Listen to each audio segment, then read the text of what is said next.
Great evening, everyone. Great evening. Thank you again for tuning in. This is episode number 3 of Releasing My Secret, the podcast, as we come on to amplify our voice one story at a time. I am Coach Santrisa. I am a certified trauma and recovery coach, international speaker, and an international author. And I just wanted to come and share. A lot of times we see people who have great success stories, but we never get to kind of indulge in and see what was the passion and the drive that kind of put them in the place to where they're at. So I'm glad to come on every Wednesday night at 8 o'clock to bring on some very special guests to come in and to chat with us, and we can learn more about them and their business and the story about who they actually are outside of this success.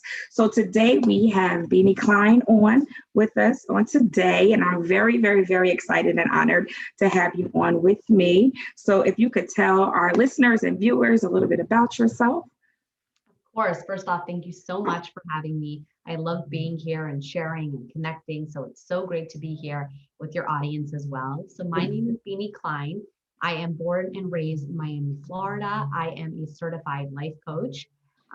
I became a certified life coach so that I can help people who are feeling overwhelmed and overworked, juggling a lot of responsibilities between their work and their family, finally feel balance so that they can grow their career and business without feeling like they're not taking time for their family and their friends and themselves. So just a little bit about me. As I grew up in Miami, in a very religious home. My parents actually founded 2 organizations, a religious organization, as well as a organization that benefits children with special needs. So growing up, I always saw my parents helping people, and I definitely knew that I wanted to have a career that was helping people.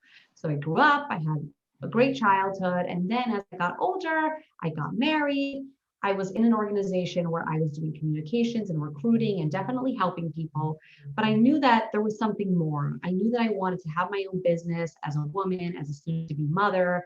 I wanted to be able to have that flexibility. I wanted to be able to create something that was my own, but I wasn't sure exactly what that was. And I knew it had to be helping people. So I did a lot of searching, I did digging, I took personality tests. And when I came across coaching, I realized that this was the perfect fit for me and that I was already coaching people unofficially in the organization that I was in and really with friends and so many people around me. So fast forward, I got certified as a life coach. I had a baby, and now I've been building my business all around the idea of helping people. That's the short version of how I got started. Thank you so much. You know what? I was sitting there listening to your story, and I'm saying to myself, like, I remember growing up and my mom was like the outreach person, and she did a lot of I call it unofficial missionary work, right? Like I feel like she just went out and whether it was taking people to the store, buying them groceries, whatever the case it may be. And I think and I don't know if you can agree with me, but I think it's the response that you see people when they're receiving the help, the authenticness behind it, as opposed to someone who really didn't need the help but got it anyway. But to actually see a need and a need being met, I think that right there kind of sparked my passion. Like, what was your aha moment in that? Because I know, like, we do it, but then it's like that one aha moment that we have that it just kind of be like, yes, this is it. Yes, absolutely. For me, it definitely was. In my house, I grew up in a Jewish home. We always had Shabbat dinners, Friday night dinners. My parents always had an open home and were having lots of guests. And every Friday night, the people would come over and people that were connected to my parents in different ways, whether my parents helped them directly or they were supporters or whatnot. But they were always saying, oh, wow, your parents are amazing. You're so lucky you have these incredible parents. They've helped me so much. And I was always so inspired how many people my parents were helping, because week after week, there would be such incredible guests. And I loved that my parents had such an open home. These Friday night dinners were a total highlight of my week. And that's what got the wheels turning in my head. Like, I want to be doing the same way. I want to help people and change people's lives and have an open home. And my husband and I do that also. We love having guests. Obviously, now in these times, things are a little bit different, but we love having guests. We love helping people. And that's honestly the best part of being a life coach. At the end of a session, my client being, wow, that really helped me, or sending me a message, how her relationship with a spouse, with one of my clients, her relationship with her spouse is completely different. She's married for 10 years, or somebody started exercising for the first time, or someone finally started, raising her income in her business. Just all of these different things, feeling like, wow, I helped someone, is the most rewarding feeling and the best way to earn a living, in my opinion. Yes, it's so surreal, right? It's kind of like I would do this even if I wasn't getting paid from it. Now, I'm not saying I don't want clients, but I'm just I'm Yeah. just saying like I would do it. What is your what was your pivotal moment? So for me, a lot of times I'll say when I was um, transitioning into saying, okay, I'm going to certify as a coach. I'm going to identify as a trauma recovery coach. Um, I faced some opposition, right? And the opposition was I feared at one point in time that I would be judged based off of people knowing my story. You know, some people know me, some people grew up around me, they know of some of the struggles that I've gone through, they've seen it.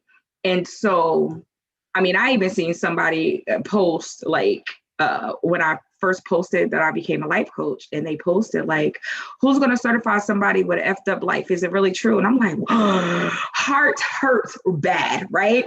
But I knew I was called to it. I knew I was born for it, and so it still continued me to push despite the naysayers and despite the opposition. So what was your pivotal moment? Because I'm pretty sure there's other people out there who may be going through the same thing. You know what I mean?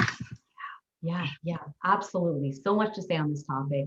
And you're so powerful that you still went through and went ahead with this, even after getting comments like that. And it's so natural. So I think now I realize a lot of this now that this is just part of the process when you start something new. But before I became a coach, I definitely felt I knew that I didn't want to be exactly the same way as my parents are, the way I was raised, and the way my community was, right? Like I was raised in a very religious home.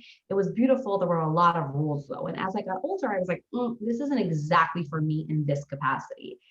But then I knew like I don't have to throw out the baby with the bathwater, right? Not everything about the way I was raised doesn't work for me. So I started to create a path that did work for me. And along that same time is when I found coaching. So I definitely was really nervous to go out and start my own business. Nobody in my circle of friends, nobody in my close network of people have started their own business, have started their own coaching business, have kind of stepped out and put themselves out there. I know, of course, out in the world, there's tons of people that have done that, but I didn't have any example or any support or any advice, any guidance that this would work. So it was really scary for me to put myself out there. And definitely my husband supporting me was the make or break factor. But it was a lot in the beginning. And when I went to my coach certification, I still was nervous to put myself out there and really tell people that this is something that I wanted to do. I really didn't share it yet. And I think definitely the pivotal moment is when I started to learn about how to coach others. I really learned how to coach myself and how to help myself. And I realized that, wow, I have these skills and these talents. And if I don't share them, if I stay really focused on the 50 people around me and pleasing them, my parents, my mother-in-law, my in-laws, my friends, I'll never tap into the greatness that I have, because in order to become the true you, you a lot of times have to disappoint other people along the way. And I started to get really comfortable with that idea that I wanted to live my life for myself, just the same way that I want my daughter, when she grows up, to live her life for herself in the way she feels is right. So slowly I started to get the courage, and then I started to find other coaches and other people that I, made my own network of people that were able to support me. But for me, it was really realizing that everybody's got to do things the way that they feel fit. And there's always going to be people criticizing you. But you know what? If you're the one that's out in the arena, as Brene Brown says, I love her. She says, if you're the one out in the arena, there's always going to be people criticizing you, but you're the one inside and you're the one that matters. And I think oftentimes the beginning of the business is so hard, but then once you're successful, right? Look at all those successful people. Your friends and family eventually start saying, oh, I knew you could do it. And then they start referring you people. But in the beginning, when something is new and when people around you are uncomfortable, they will criticize you. And I've definitely gotten criticism in the beginning from friends, different people making fun, definitely from some people in my family. When I became a coach, I put my baby, who was little, not that little, she was about one, but I put her in a play group, and someone in my family was saying, why don't you be like someone else in my family and stay home with your baby? Your baby's only going to be young once. And at that point in the beginning, it was really hard, and that really crushed me. Like, am I not a good mom? But through coaching, through having support, I was able to get through that, and then now be really confident in the decisions that I am making, which are for me, my husband, and my daughter. And not always are the people around you going to support you, but that's okay. When you have a big dream and you have goals, you've got to go ahead with it, even if you don't get that support right away. Yeah, I agree. I think when you come out of the normalcy, when you jump into entrepreneurship, a lot of people don't understand, especially coaching, right? Because it's not like I'm really selling a product, I'm selling myself. right? And I'm saying that I can help you out. And so it creates, sometimes it could create an uncomfortable place, right? When you're first starting out, because it's like, I know this is what I'm supposed to do. I know that, this is what I'm called to do. I know that I'm like destined. I love it. I have purpose. And it's just, it could be so overwhelming at times if you don't have that support, right? And like you said, when you go through like coaching certification programs, and even when I went through like advocacy certification program, a lot of times that program is dealing with you first before you're even dealing with how you're going to deal with people. And so we're getting healed, and we're going through the process, and we're doing everything one step at a time. What would you say? I don't want to really say failure. So what would you say is like your biggest opposition, and what did you learn from it? I would say the biggest opposition when it comes to starting my business was pushback from certain people in my family about the way I was living my life, the way me and my husband were living our life. So both my husband and I come from very religious homes, and my husband and I have now decided to focus on what we are doing instead of what we're not doing when it comes to religion, when it comes to everything. And there's a lot of people who like to focus on what other people are not doing. Mm-hmm. So there's definitely been a lot of pushback with family. And it has gotten better, pushback about, what we're doing religiously, how we're living our life, how we're running our finances.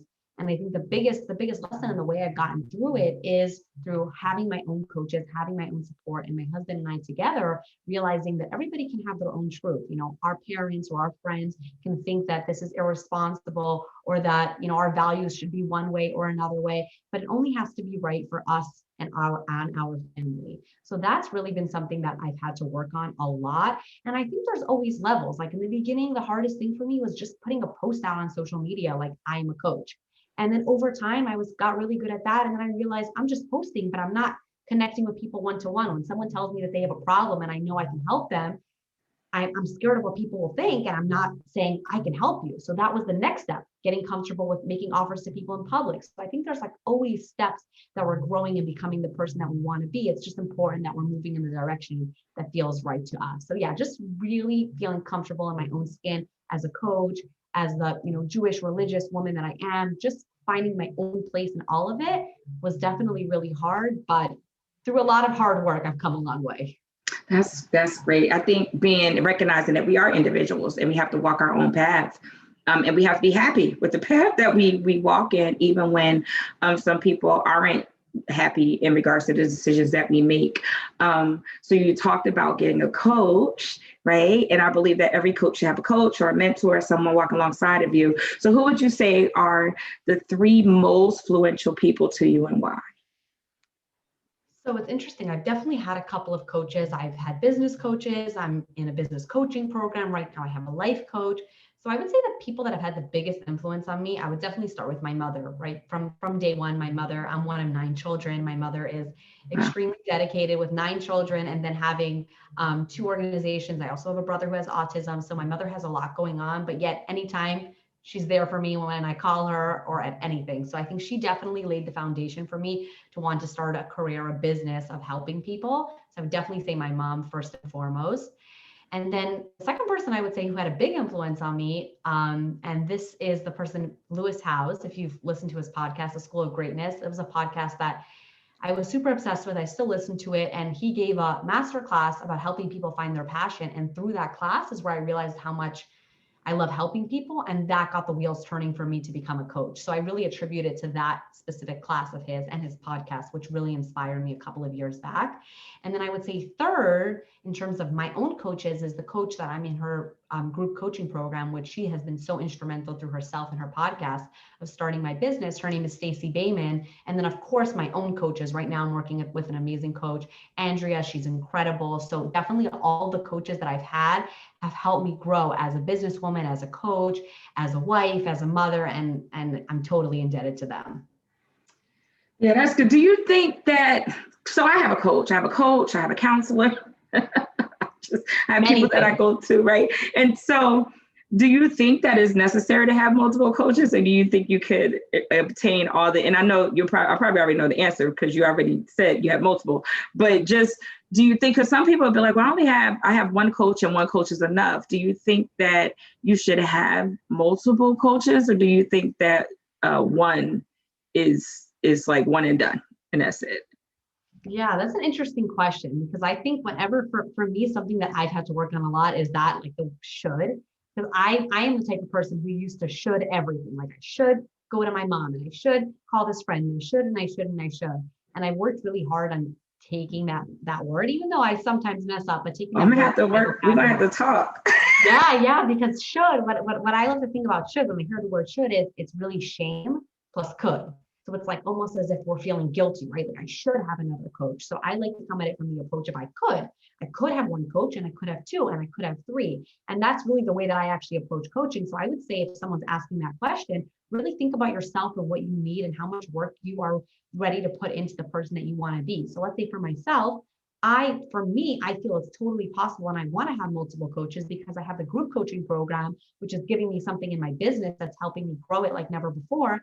And then I have my life coach who I would never give up because week after week, I'm talking to her about different things. She's helping me, work through the cobwebs in my life. And I think that's so important for everybody to have. So I think if you're open to doing the work and you have a goal of the person you want to be, the businesswoman you want to be, whoever it is, and you have different people that can help you get there and you can make it work, absolutely go for it.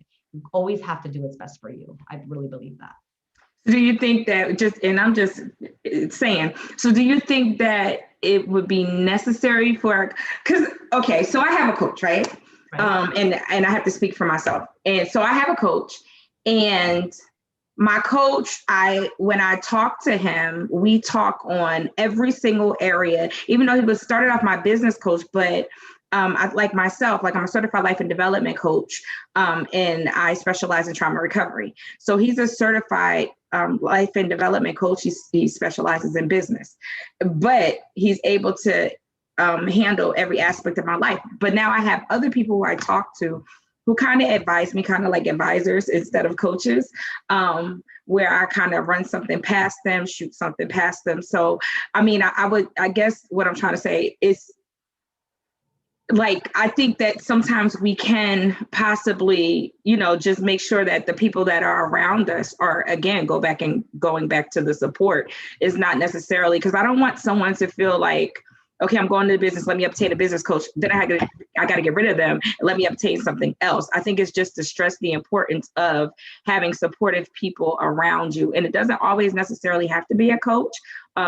Because I don't want someone to feel like, well, I got to get like 10 coaches and I can only afford one, if that makes sense. So I'm just like, do you think that, like, how, I'm trying to figure out how to word this, right? I feel like I understand. I feel like I understand what you're saying. I think what's important is how you feel. Do you feel like that one coach that you have is supporting you in all of the areas of your life? So if you think about yourself in 6 months or a year from now and the person that you want to become, and you think about all the areas of your life, your relationship, your health, your finances, your career or business, your mindset, you go through all those areas and you come up with the ways that you want to improve. This is what I do with my clients.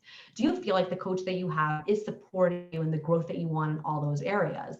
Because if you only focus on your business and your coach isn't equipped, or you don't have enough time with your coach to focus on those other areas, they're everything tied together. How we do one thing is how we do everything, right? So I think sometimes you could have a marriage coach and then so many other things come up with that marriage coach and you feel supported in every area of your life. That's awesome.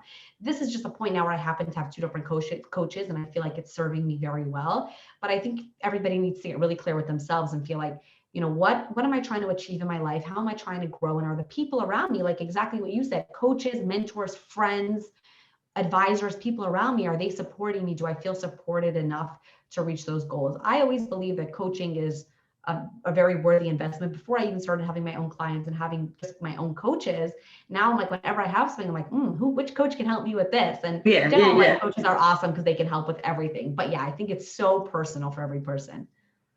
That's so true. I absolutely love, when I first obtained a coach, people were like, what? A coach, a life coach? You don't need a life coach. Some people would say, you don't need a life coach. You just need, need Jesus, or you need whatever. And I'm like, no, I need a coach to kind of walk me through.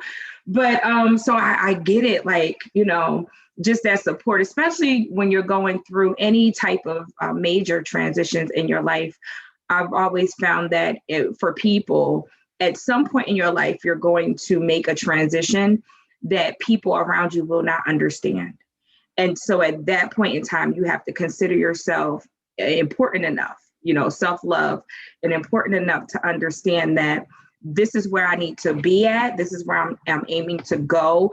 And people may not understand it until they see the finished product, but I'm determined enough to do whatever it takes to get to that goal in my life.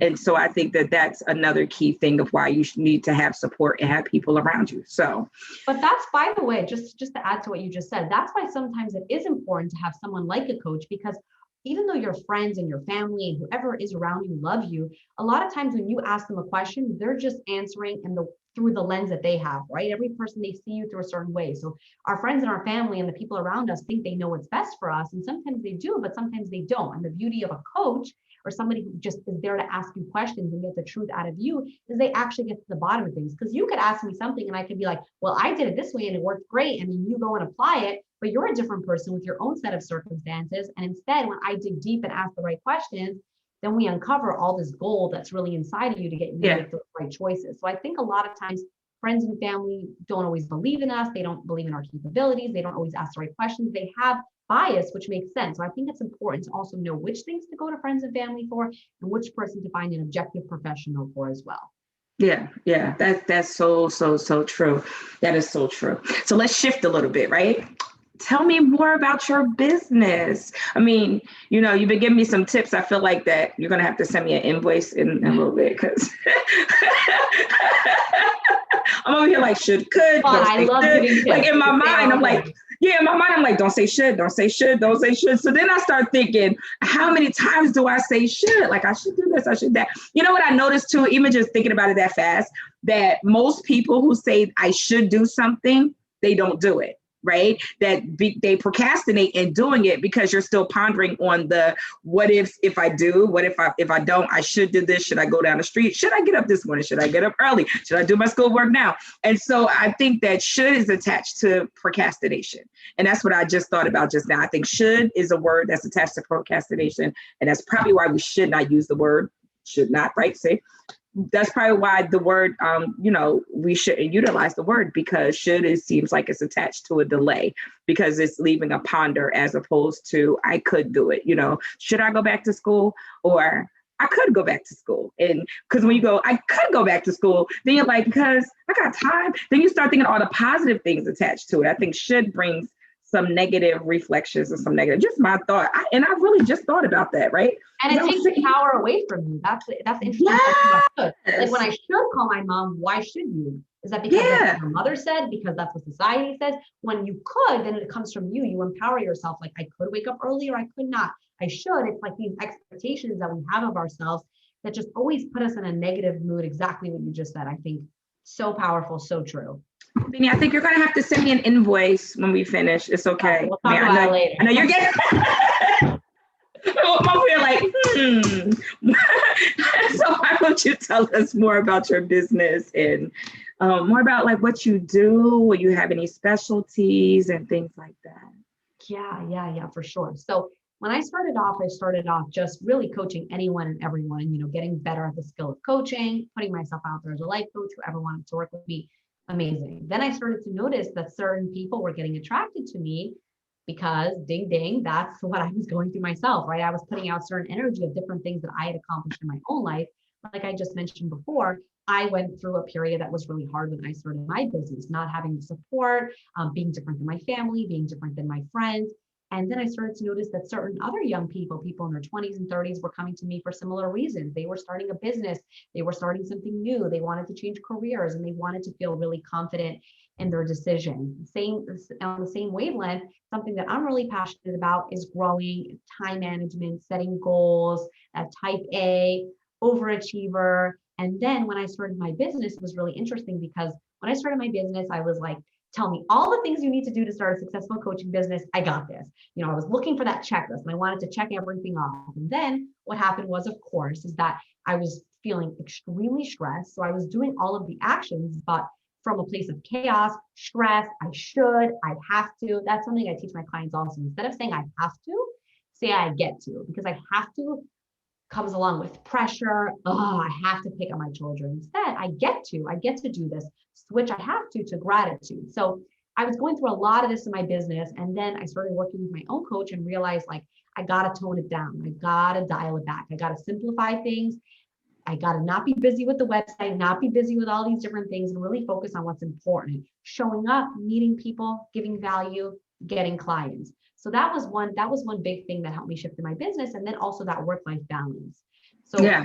really taking time for my family on the weekend, not feeling pressure to work every second, managing my time well. So I would say the biggest things that I really coach on is work-life balance. A lot of the people that I work with have busy careers or busy jobs or just busy with a lot of different things, but then they also have strong values around family. Maybe they're married, they have children, or they just want time for themselves. They want to exercise. So I help people fit it all in a way that works for them, in a way that makes them feel good so that they're not stressed, they're not anxious. So I would say a lot of it is time management, setting goals, and a lot of mindset. When my clients feel very overwhelmed and feel like things just aren't working, helping them realize that things are working and help them, feel like things are working so then they actually are working in their life. So there's definitely some overlap that I see. How about you? Yeah. I think that's great. I think for me, because, learning balance, work-life balance, especially now, that's essential because being home in the pandemic, everything was like my living room was my office, my living room was my living room, right? And so, or my bedroom was my bedroom was my office. And it was just like, it's kind of, you start going crazy if you don't learn that balance or learn that how to differentiate or learn to time manage enough to say, okay, this is the allotted time for this is the allotted time for that. And sometimes children don't understand. They just know that they see you home all the time. And every day that they see you home is mommy, mommy, mommy, mommy, mommy. You know what I mean? So I think that's really good to teach. Some people don't know. Some people work very long hours because they don't know that 5 o'clock when I'm off, that it's okay to go home and, handle something else and not to bring your work home all the time. I know certain people with careers, it's different, or even with myself, having to learn the work-life balance because working a 9 to 5, at one point in time, and then going home and having to work my business. And it was just like everything was business, business, business. My phone was busy, everything. And so it could create friction in your home when you don't have that balance. So I think that that's very, very, very essential to talk about and to deal with, especially in regards to clients. So what are your best resources that you feel has helped you along your way? So definitely when it comes to life coaching and being a better coach, besides for, of course, the certification program that I went to, which was incredible, giving me all the coaching tools I needed, and then certifying me in an energy leadership assessment that I use with my clients, which is incredible. I find a lot of podcasts. I listen to a lot of podcasts by coaches who are a little further along than me, learning coaching tools, tips from them.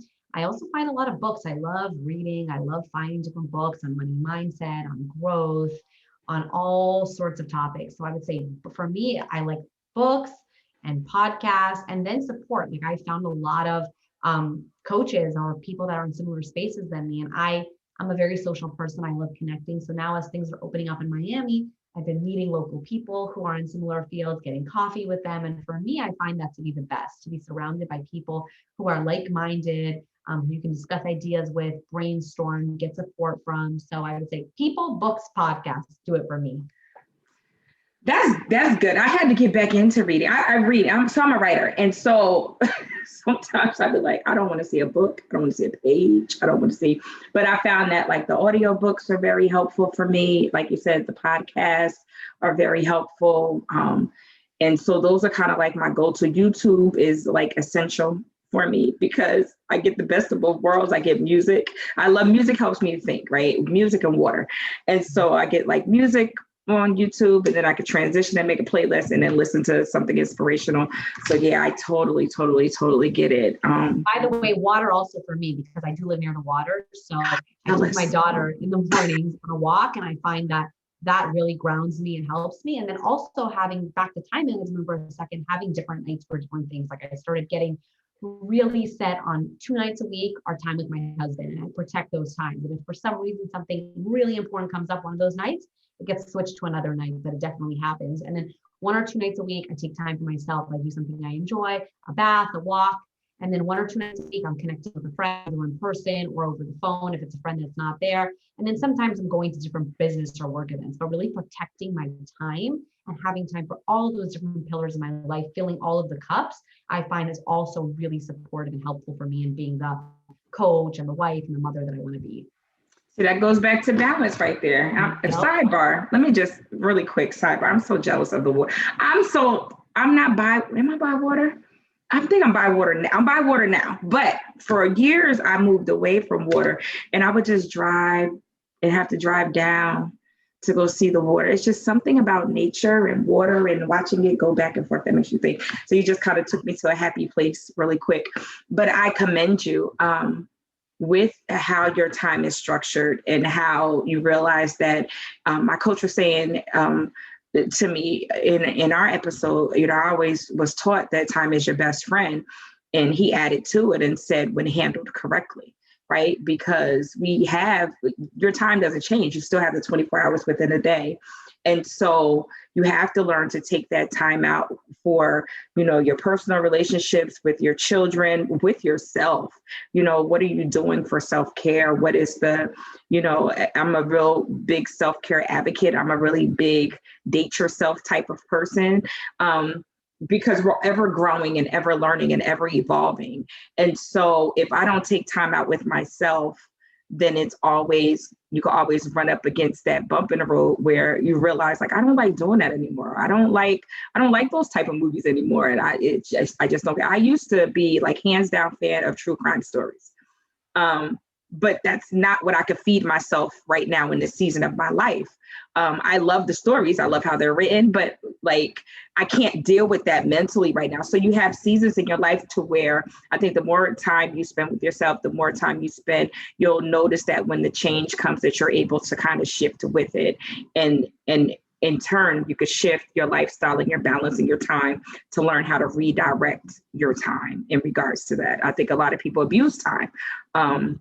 Or they push off because they feel like they have time to do something else, or I don't have time for that right now and I'll do something else. And then they'll just keep pushing it back. And so again, that goes back to the shoulds, and it goes back to the procrastination, and it goes back to you sending me an invoice at the end of this podcast. Or something else that goes back to is doing, I think something that's important is doing two things at the same time. Like a lot of times you work till 5 p.m. and then you come home, right? And you want to have dinner with your family or do whatever. And then you're having dinner with your family and then you're checking your emails. You're playing with your child and you're thinking about the dishes that need to be washed. Like, I think just giving yourself permission that you are able to be focused and present at whatever you're doing. When you're at work, you're focused on your work. And when you're home, you're focused on your home. So that is something that I think a lot of people crave. They crave focus more than work-life balance. They crave focus. I have focus on each area of my life when I'm focusing on it, and then my head is not somewhere else when I'm connecting to a friend or to my partner or to whoever it is.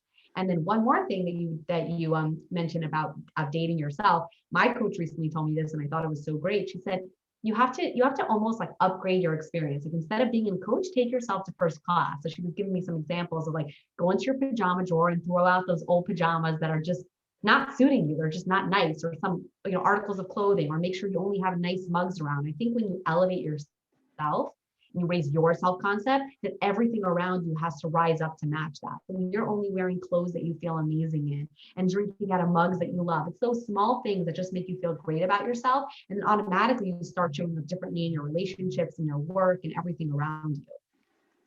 That right there has sealed the deal for me. You know why? Because it's the truth. If you begin treating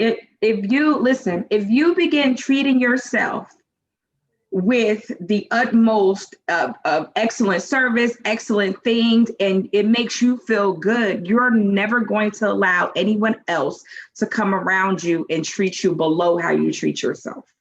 Or you will not feel comfortable with that. That right there was just like hands claps. I love it. I absolutely love it.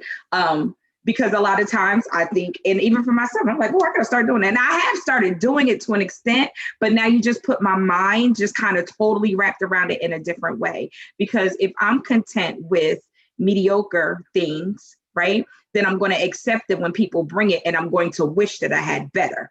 But if I put myself in a place to where I'm giving myself the best, I'm no longer going to hope to have the best because I can provide it for myself, but I'm no longer going to allow for people to bring me anything less than what I would accept for myself. So that right there was like spot on, key on, and I don't want to invoice. And so I'm going to ask, where can our listeners connect with you online? You have a website. Wait, before that. No, yeah, let's do that first. Yeah. So people can connect with me in a lot of different places. So everything is under my name, Binie Klein, Binie. So my website is binieklein.com. On Instagram, I'm Binie Klein. On Facebook, on LinkedIn, I'm my name everywhere. I'm on all the platforms.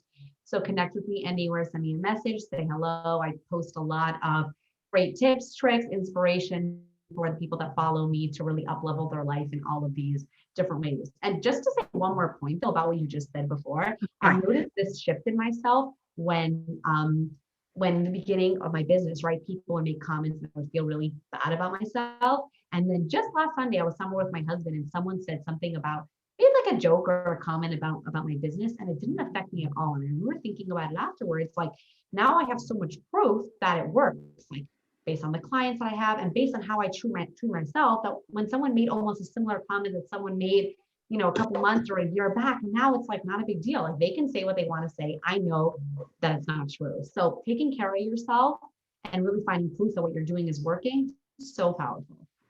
Yes. So what are some tips that you could leave with our listeners and our viewers? Like, what is it that you can kind of leave with them? Because, this podcast, I always say that, we tell our stories, we chit chat a little bit, but I always want to give our listeners and our viewers a call to action, something that they could take with them that they can apply today, that they can apply in a week or so, that it just kind of resonate with them. Yes, absolutely. So when you feel like something in your life just isn't going your way, maybe you're trying to start a new business, maybe your family isn't approving of you, maybe something's going in your relationship that you're just feeling like it's not working, I want to offer everybody listening that when you feel like something is not working, that is actually a thought that you have the power to change. And you could choose to think differently about the circumstances in your life to then create entirely different results around you. So instead of believing that something is not working, your business is not working, your relationship keeps failing, you could choose to believe that it's possible for you to create something different.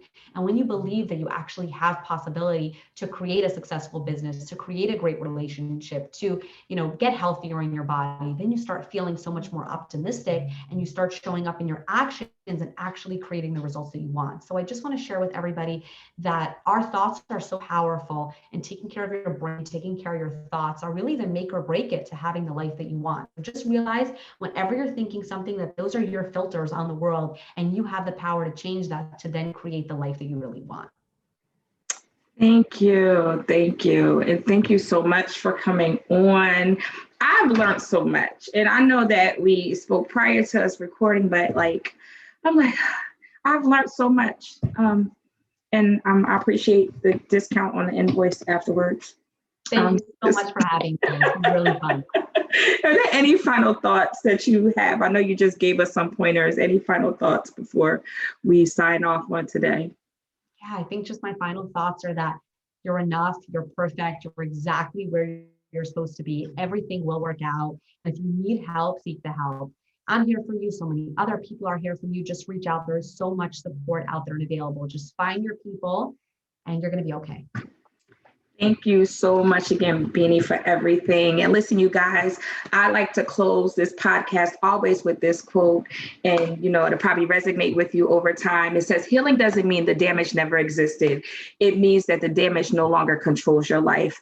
Have a great evening, you guys. I will see you next week, Wednesday at 8:00 on Releasing My Secret, the podcast. Take care.